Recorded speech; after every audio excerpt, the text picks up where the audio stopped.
بنایا تھا, عوام کو جو بتایا تھا, یہ آج جو ہو رہا ہے اور حکومت کو یہ پتہ نہیں ہے کہ آج گئی اور کل گئی, اور حکومت کو بچانے کے لیے جو حساب کتاب اور تگ و دو ہو رہی ہے وہ اسی لیے ہو رہی ہے کہ لوگوں کو پہلے پتہ ہے کہ یہاں پر کیا کھیل کھیلا جا رہا ہے. تو اب بات تو ختم کریں. جو اویئرنیس کے لیے جلسے کیے پی ڈی ایم نے, I think P D M اس میں بڑی الحمدللہ کامیاب ہے.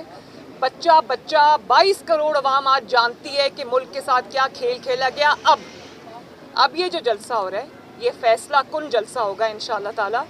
میری آج کی جو سپیچ ہے اس میں میں قوم کو بہت کچھ بتانا چاہتی ہوں, اور میری قوم سے اپیل ہے کہ اس کو ضرور سنیں.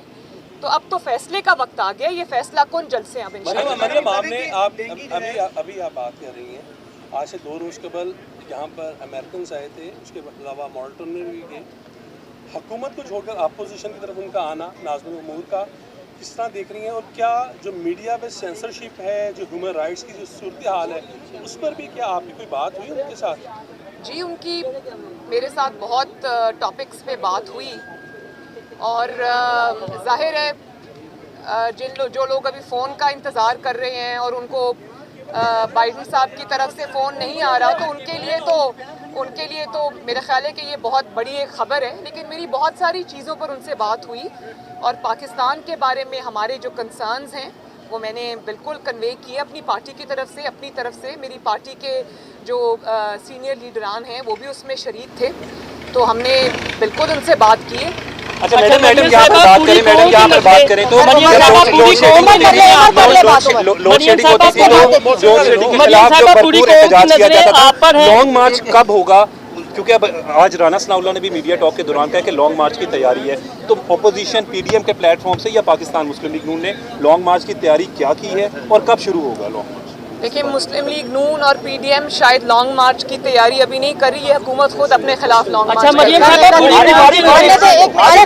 مریم صاحبہ, پوری قوم کی نظریں آپ پر ہیں کہ آپ کے دل میں جو ہوتا ہے حقیقت ہمیشہ عیاں عوام کے سامنے لاتی ہیں.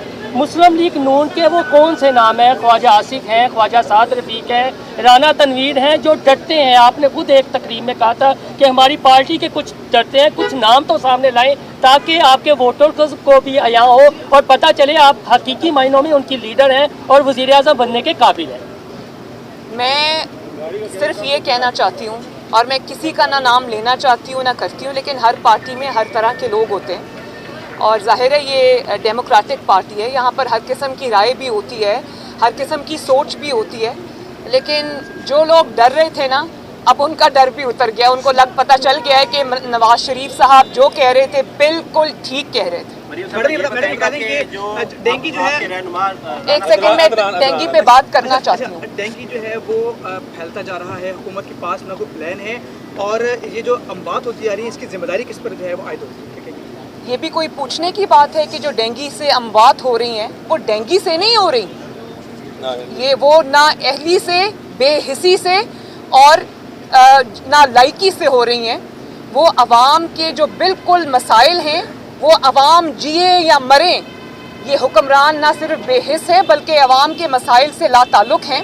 ان کی ایک ہی چیز پہ توجہ ہے, پہلے اپوزیشن کو مارنے پہ توجہ تھی, انتقام پہ توجہ تھی, اور اب اپنی حکومت کو بچانے پہ توجہ ہے. تو ڈینگی جب میں دیکھتی ہوں, نہ کوئی جو پریکاشنری میجرز لیے جا رہے ہیں.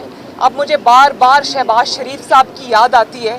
میں بھی ان 22 کروڑ عوام کی طرح جو اس وقت شہباز صاحب کو دیکھا کرتے تھے کہ وہ سڑک پہ کھڑے ہو کے پیمفلٹس بانٹا کرتے تھے, اویئرنیس ریز کرتے تھے عوام کے اندر کہ پانی جمع ہونے نہ پائے, کس قسم کے احتیاطی تدابیر کی ضرورت ہے.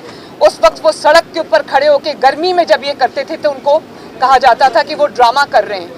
تو میں تو یہ کہنا چاہتی ہوں کہ اتنی بے حس گورنمنٹ ہے, ان سے تو ڈرامہ بھی نہیں ہو رہا.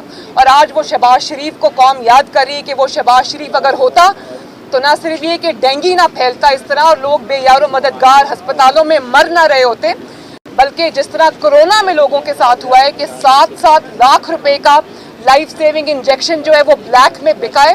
شہباز شریف صاحب اگر آج یہاں پر ہوتے تو لوگوں کے گھروں میں ادویات پہنچ رہی ہوتی, ان کے گھروں میں ان کا علاج ہو رہا ہوتا, ان کو کوئی اس قسم کی تکلیف نہ ہوتی. تو آج قوم نہ صرف نواز شریف کو بلکہ شہباز شریف کو یاد کر رہی ہے, اور جھولیاں اٹھا کے لوگ